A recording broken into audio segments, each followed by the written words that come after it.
Hi, so I'm with my friend Nidra Poller in Paris. Nidra's a writer and a journalist and a translator. And we've known each other for, I think it is almost getting on for 20 years, Nidra. We met, I think, the first time in the Herzliya conference in Israel. But we've met many times since. We met in Paris, of course, many times. And we've met in London, in Jerusalem, in Tel Aviv. We met you with your sister in New York. You came to Prague when Savan was a baby, my daughter Savan, and we met her then. And of course, you met her last year again when Savan and I were in Paris. So, Nidra, I want to ask you a little bit about your life. So we're doing this, of course, at the end of the coronavirus lockdown. So it's been a difficult period, I suppose. Well, Gio and I were together, my sweetheart, and we did very well. And I've been writing a journal about confinement, so I didn't feel any suffering. And now we're having some release. That's nice. You know, you always make the best of everything, Nidra. Other people can be a bit depressed by this lockdown of the last few weeks, but I know you will always make the best of everything. Yes, it's something to observe. Yeah. Okay, so let me ask you first of all a little bit about your childhood. Where were you born actually and when? I was born in Jessup, Pennsylvania in 1935. It's a small mining town in northeast Pennsylvania near Scranton, Scranton was a bit the center of Jewish life in northeastern Pennsylvania. And I was born into a kind of depression atmosphere because the depression never ended there. It was a small town, about 7,000 population. Do you know something? By amazing coincidence, I have heard of Jessup now because a few weeks ago, before the coronavirus lockdown, I had a coffee with an American diplomat who wanted to ask me some questions about some political stuff. And his first name is Jessup. And I said, oh, is that excuse my ignorance, is that an American name I'm not familiar with? And he said, not at all. He's named after a town called Jessup. And his parents, when they were pregnant, were driving past, and his mother saw the road sign, and they said, hey, that's a nice name, let's name our son Jessup, even though they didn't visit it. So there we are, a Jessup connection. Well, you know, when people ask me where I was born, very rarely does the person say, oh, I know where that is. Right. Also, I've also asked you in the past about your name, Nidra. And I remember, where's it from? Tell us. Yes, this is a beautiful story. I was born on Erev Kippur, the eve of Yom Kippur, where the cantor sings the Kol Nidre. And my father was at the synagogue, and my mother was giving birth, and my great uncle was the chazan, the cantor in the synagogue. And so my mother had the idea to make a name called Nidre. She made it feminine, Nidra.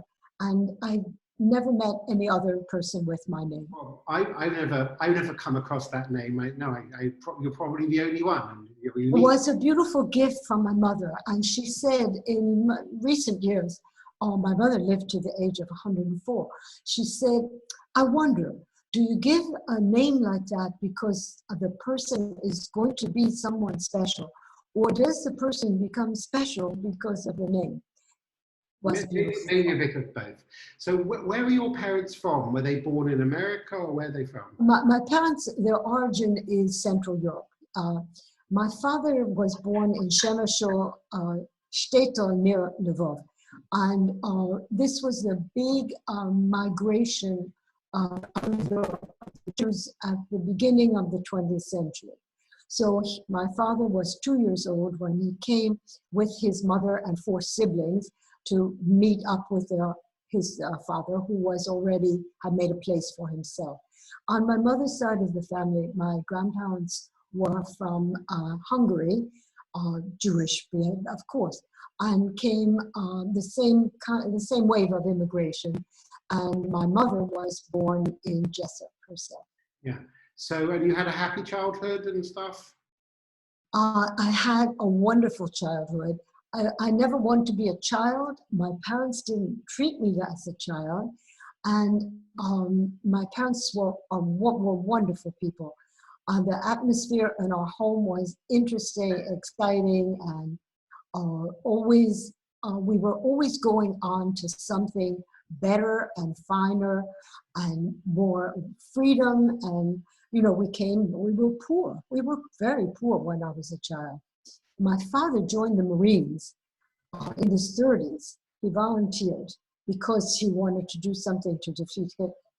And we were already 3 children, and my mother was expecting the 4th child. And so after my father joined the Marines, we moved to Philadelphia. That's where I finished growing up, and until I graduated high school, I left for Wisconsin. And look, Nidra, I know you're already a great-grandmother, so you kind of started early with the family. Why was that? Well, I just always did everything early and quicker and the most possible. So I left high school and went to college right away. And then in the first year, I met the man who became my husband. How old are you? When we got married, I was 17, going on 18. And we were both in classes, and we took the July 4th weekend off to get married. And he was going to finish medical school in 3 years. And so I finished my undergraduate work in 3 years so that I could have my degree before we started moving around. And I was expecting my first child. Why I got married? Well, on one hand, I was raised a sort of a shtetl atmosphere, and the girls got married early in the shtetl. And also because I needed to be free, I needed to have an adult life, I wanted to have an adult relationship with a man. And in those days, a female student at the university, couldn't even live off campus. You had to live in a dormitory. And those are the kinds of things that pushed me to get married, but I just wanted an adult life and freedom. So the July the 4th was not only US Independence Day, it was your Independence Day as well. Yes, and I was so proud to have a wedding ring. And Wisconsin is very cold. And so even in the winter, I didn't put on gloves because I want to show my wedding ring. Were they other students married so early? No. It was so unusual. And a friend of mine, I remember in class, she said to me, "I can't believe it. I'm sitting next to a pregnant woman." No, it was very unusual. Very unusual to get married young, and of course, very unusual to start a family. My other friends that went to the university, which was very common, American women went to the university, they wanted to have a career. And well, it was a surprise, of course, but I always wanted to be a mother. So yes, I know you had, I remember you telling me you had your children aged 20, 22 and... Well, 21, yeah. So Nidra, let me ask you, because we want to, get on to Paris and so on. We want to make sure we get onto the. So you lived in America for a while, but your marriage didn't quite work out in the end. So tell me, why did you decide later on, after a few years after you got divorced, why did you come to Paris? Well, actually, I remember you telling me you wanted to actually go to Africa originally. Yes, well, we were living in Baltimore. And of course, it's no surprise, for marriage doesn't work when you get married at 17. But we have the 3 wonderful children together, and that always did. So what happened, I had a relationship, a very complicated love relationship with a Black American physicist. And this was the days, I did my graduate work at Johns Hopkins University. That's where I got my master's degree. So it was the time of Black is Beautiful. And I just kind of rolled into that.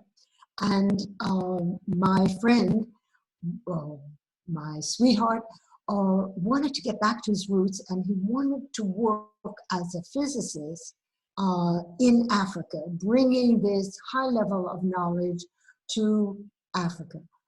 So we went on a trip to, excuse me? He was African American, yes? Yes, yes, he was African American and with a PhD in quantum physics.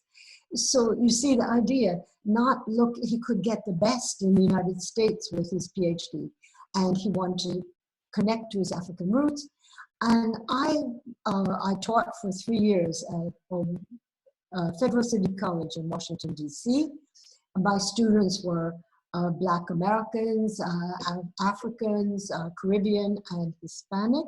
My colleagues were people like C.L.R. James and Leon Damas. Leon Damas was one of the 3 poets of negritude. I was, you know, I have always this kind of fascination for other cultures, to be somewhere else, to learn another language until it becomes my own, to go somewhere else. And this is, I was wrapped up in that. And we had this idea to go and live in Africa. So I came to Paris because my sister had decided to live in Paris. And it wasn't your intent. We're talking 50 years ago about. It wasn't your intent to stay. Yeah. I mean, you're still there. That wasn't the idea. No, right. So in 72, I came here. Okay, and my sweetheart came back and forth between the United States and Paris.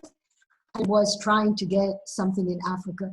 Now I understand much better. We were naive Americans. There was no chance in the world that he would get a job in a university anywhere there. Not at that time. He had to go back to the United States, and I said I didn't want to go back. No matter what I did, I didn't want to go back to the United States. And why? So do you feel I stayed in Paris. Somehow more at home in Paris, in Europe? I always felt European or foreign.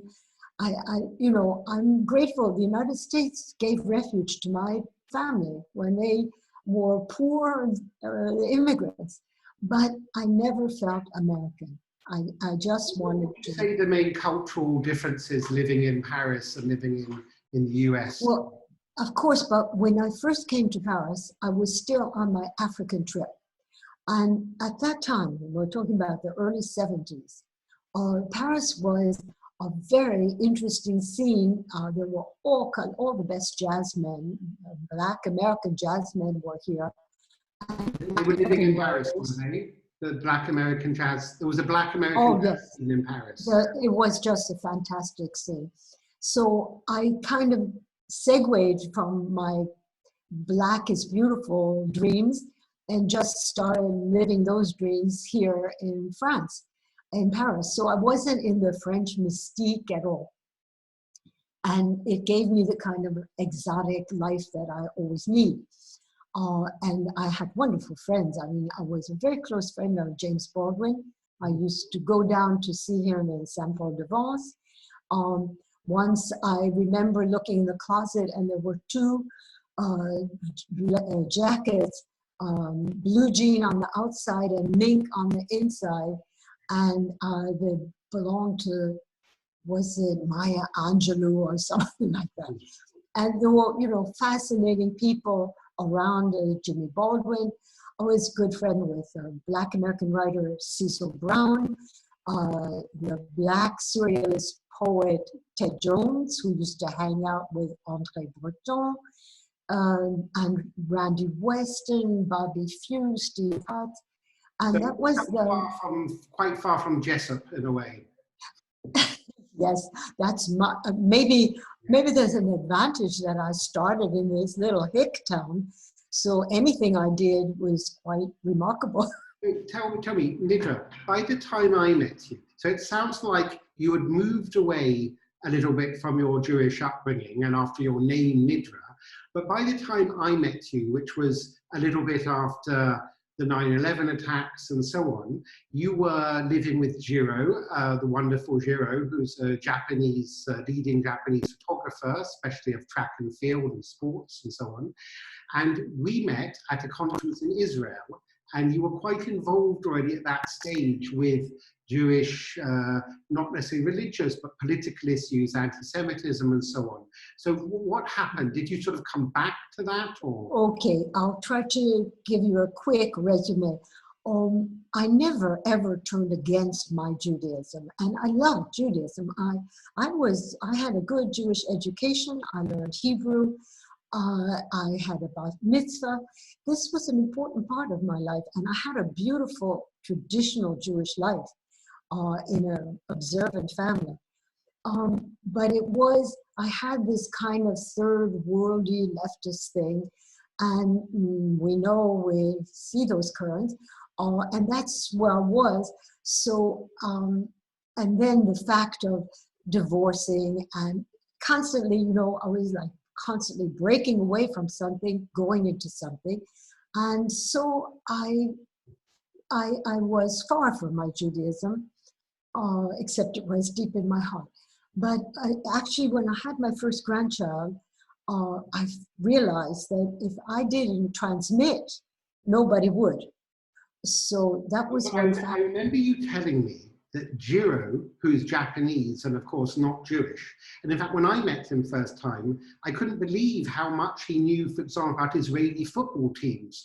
And I was like, wow. And he said he'd been there many, many times. And I believe it was Jiro who you met, I think, in about 1984. He's the one that introduced you to Israel and sort of reconnected you to Jewish matters, yes? Yes, that's the other factor. So on the one hand, there's the transmission. On the other hand, there's the Zionism. And Jiro was always interested in Judaism. He learned a lot from reading when he lived in Japan. In the war, Japanese people couldn't travel, and but he always had Jewish friends. Somebody and find out the person was Jewish. And so I don't want to say something bad about Christians, but I have to say that when the men in my life were Christian, there was always something that sort of said, keep the Jewish side down. And then Jiro came into my life, or I hadn't been on any track leading to Japan. He happened to come into my life, and he was the one that really connected me to Israel. And when my parents were absolutely fervent Zionists, they went to Israel in the early 50s. They went over and over again. And I didn't want to. I was the rebel. And then Jiro took me to Israel. He was invited by the Rubinstein competition because besides doing sports, the pianist. Besides doing sports, he did piano. He had for Chopin magazine in Japan. Fascinating. He photographed Margaret Aldrich. He did pictures of Evgeny Kissin when he was a young prodigy in his teens. And the magazine sent him, he was in Moscow, and the magazine sent him to take pictures of him. You know what? I'm going to be interviewing Evgeny Kissin as well. He's a good friend of mine.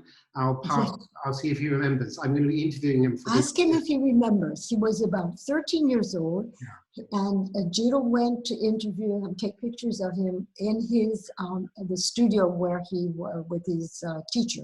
And he remembers him. He always remembers. So that's how we went to Israel for the competition. Yes. Nidra, whenever I'm with you, we always seem to meet you, surround yourself with dynamic and interesting people. So even when I came with Sivan, my then 8-year-old daughter, to Paris for a weekend last August, you invited us for a Shabbat dinner, and Sivan lit the Shabbat candles at your apartment with your friend Maud, who is the great-granddaughter of the famous Alfred Dreyfus, the very wrong Dreyfus, who was terribly badly treated. But if it wasn't for the Dreyfus trial, Herzl, who witnessed it, might not have called for a Jewish state. And in a way, there's a direct line between Dreyfus and the recreation of Israel. So it was kind of historic in a way at your place that my daughter Sivan and Maud and you and me, and then Jiro, who also of course cooked sushi the day after, I think, for us. It was a very special time. Also when I meet you, you're always got pearls of wisdom and so on, about life. So you, even though you're very young, you are actually halfway through your 9th decade. How, you know, you've got lots of grandchildren who are wonderful people. If you think about your grandchildren and you think about how the world's changed, what advice do you have maybe for them, but also just for all of us? Yes, those are the solid things in my life are my writing, my children and grandchildren, and my great-granddaughter, born in October, and the man I love. And it was always important to me to be fully a mother and fully a writer, because I felt that there was so much to learn by raising children, not just seeing them go by or looking cute, but raising children. It is one of the most philosophical experiences I've ever had. And I felt when women became artists, writers, they would reject motherhood very often. So I have those that are the two sources of my balance in life. And I think one of the things that troubles me about the period that we're living in today is that women have wonderful professional opportunities, which I would never deny them. But they haven't figured out, society hasn't figured out how the women can develop their careers and become mothers. And they wait too long. And then they have problems of fertility. It might seem very, I don't know, too down to earth as a concern, but actually this is part of my Judaism, is to continue to keep life always, transmit this vitality from one generation to the next. So this is something that I like to write about, think about, and I would like to help young women today to sort of reconsider the women's liberation, which had many good features, and find there's a new way, I think, that we have to discover. I mean, that may be where you find my wisdom. Yeah. Look, I've been lucky enough to meet, you've introduced me to some of your grandchildren. I believe there are 8 of them, and I think all 8 of them have different professions. And I've just bowled over. We went to that restaurant where your grandson was the sous chef. It was one of the finest dining in Paris, delicious. And another one of your grandchildren was in a film in France with Robert De Niro. And anyway, all of them are very interesting. So you've managed to combine having a very wide, rich family, 3 wonderful children, 8 wonderful grandchildren, and now your first great-grandchild, with a career that's still going, and you're still producing articles and translations and so on, and you're full of energy. So you're an example, I think, to younger people that one can do, with the right attitude, one can do both. And I share your thoughts that some people are maybe too fretting about life today instead of just getting on with it. I don't know. Well, this transmission is what it's called. It came to me from my parents, and I gave it to my children, and they to their children. It's a sort of, if I would just characterize my family, I would say excess vitality, not excess in the bad sense, but vitality. So of course I'll work until I die, and maybe afterwards. And my children have so much energy, my grandchildren have so much energy. They can face up to complicated situations. You know, they have wonderful careers. My grandchildren, they have all different careers. They're writing books and publishing and acting and learning. And now the chef is now a father. Some of their careers are in danger right now because of the pandemic. But I don't have to worry. They'll just come up with something new. And this vitality that in a way I gave them, they give back to me. And maybe young women today, especially women, not men, maybe young women today have to know more about that it's not, they're not going to diminish themselves if they do a little bit less career and also make room for having children. Well, I want to have many, many, many great-grandchildren. I'm sure you will. So Nidra, thank you very much. You're also full of life and vitality, not just your children, grandchildren, and great-grandchildren. So thank you very much. Stay safe. Tom, thank you. And now we can add Zoom to the places where we met. Well, so hopefully we'll meet in real life again quite soon. Oh, I hope so. I hope we'll meet soon. Thank you, Nidra. Okay. Bye. Bye.